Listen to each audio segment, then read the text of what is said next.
et bienvenue dans la célèbre émission des mini-leçons de français.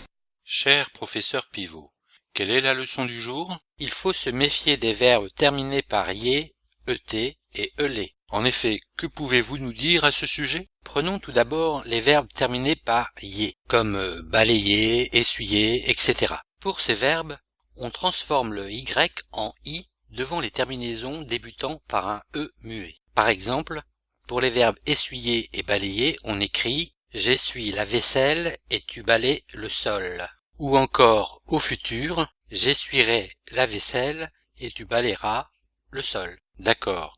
Pour les terminaisons débutant par un e muet, on transforme le y en i. Et que pouvez-vous nous dire à propos des verbes terminés par elé et et? Il faut savoir que la plupart de ces verbes doublent leur consonne quand la voyelle de leur radicale se prononce « est ». Pourriez-vous nous donner des exemples? Prenons les verbes appeler et jeter. Cela donne par exemple « je jette des cailloux ».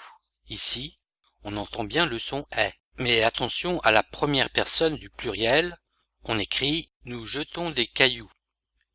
Ici, on entend le son « e » et non pas le son « est ». De la même manière, on écrit « tu appelles ton ami » et « nous appelons nos amis ». Y a-t-il autre chose à savoir à ce sujet? En effet, au lieu de doubler la consonne, quelques verbes prennent un accent grave quand la voyelle de leur radicale se prononce « est », comme par exemple le verbe acheter et le verbe peler. Ainsi, on écrit « elle achète des fruits et elle les pèle ».